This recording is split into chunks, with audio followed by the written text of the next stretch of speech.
राम कृष्ण सें को बड़ा, सोहु दीक्षा लीन। परम ब्रह्म श्री विष्णु भी, गुरु समक्ष अति दीन।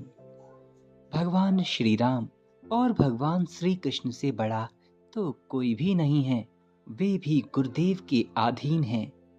यहाँ तक कि जगत पिता भगवान विष्णु भी गुरुदेव के सामने अत्यंत दीन बन जाते हैं। भगवान के रामावतार और कृष्णावतार हमें ये बताते आए हैं कि गुरुदेव की सेवा से क्या क्या प्राप्त होता है। राम अवतार में भगवान श्री राम को शिक्षा और दीक्षा उनके गुरुदेव क्रमशः वशिष्ठ जी और विश्वामित्र ऋषि से प्राप्त हुआ था। वहीं द्वापर युग में उनको गुरु परंपरा के अनुसार ही शिक्षा और दीक्षा सांदीपन ऋषि से प्राप्त हुई। गुरुदेव की शिक्षा प्राप्त करने के बाद प्रभु ने दिव्य अस्त्रों का प्रयोग प्रारंभ किया था। श्री बागेश्वर धाम जी महाराज श्री धीरेन्द्र कृष्ण शास्त्री जी भी ये बताते हैं कि उनकी सिद्धियां और शक्तियों के पीछे उनके गुरुदेव की ही कृपा है। उनके गुरुदेव की कृपा से ही उनको ये शक्तियां प्राप्त हुई हैं, जिससे वे प्रत्येक व्यक्ति के मन की बात उन्हें बिना बताए ही जान लेते हैं। यहाँ तक कि उसके घर उनकी सामान्य परिस्थिति और भूत भी जानते हैं। वे ये भी जानते हैं कि ये व्यक्ति किस विचारधारा अथवा मानसिकता का है। इसके पीछे भी एक विज्ञान है, वो है अध्यात्म की विज्ञान, जो अभी से नहीं बहुत पुरातन है। यह विद्या ऋषि मुनियों की है।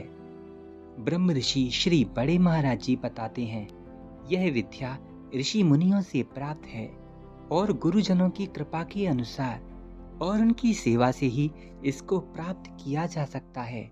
वैसे ऐसी सिद्धियां क्रमशः कर्ण पिशाचिनी वार्ताली होती हैं, जो हनुमत तंत्र में भी बताई गई हैं। यही निष्ठा के द्वारा ऐसी सिद्धियां प्राप्त की जा सकती हैं। प्रश्न ये उठता है कि इनको प्राप्त करने के लिए कितना कठिन परिश्रम अथवा तपस्या करनी होगी। इसके उत्तर में श्री महाराज जी बताते हैं कि वैसे तो सिद्धियां बड़ी कठिनाई से प्राप्त होती हैं, लेकिन गुरुदेव की दया से इन्हें सहजता से भी प्राप्त किया जा सकता है, अथवा गुरु के दिशा निर्देश के अनुसार उनकी बताई गई पद्धति से भी इन्हें प्राप्त किया जा सकता है। लेकिन क्या ये सबको प्राप्त हो सकती हैं? इसका उत्तर है नहीं। सिद्धियां सबको प्राप्त नहीं हो सकती। हजारों में से कोई एक भगवान को जानता है और उन हजारों में से भी कोई एक उनकी प्राप्ति के लिए यत्न करता है। ऐसे मनुष्य विरले ही होते हैं। लेकिन संत परंपरा में ऐसे साधु, ऐसे संत महात्मा और दिव्य मूर्ति देखे जा सकते हैं को ये सिद्धियां प्राप्त हैं।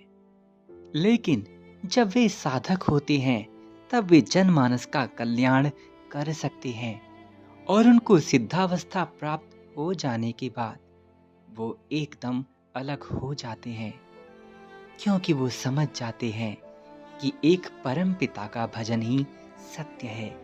इसीलिए श्री रामायण में तुलसीदास जी महाराज कहते हैं, हरि भजन जगत सब सपना। ये सारा जगत एक स्वप्न के समान है।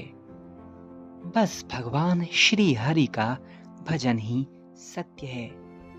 इसीलिए ऐसे सिद्ध संत भी क्रमशः एक अवस्था को प्राप्त होने के बाद भगवतमय हो जाते हैं और पूर्णतः शांत, सिर्फ और सिर्फ परमात्मा ही उनके अंदर समाहित रहते हैं। इसीलिए शक्तियां और सिद्धियां प्राप्त करने के बाद सामान्यतः साधु और योगी हिमालय के उन प्रांतों में चले जाते हैं जो जनमानस से शून्य होता है, ताकि उन्हें उनके प्रभु से कोई अलग ना कर सके। राधे राधे, जय श्री राधे। उनकी सुंदर कथाएं और ऐसी चमत्कारिक कहानियों के लिए हमारे चैनल को सब्सक्राइब करें, बेल आइकॉन को प्रेस कर लें। राधे राधे, जय श्री हरि।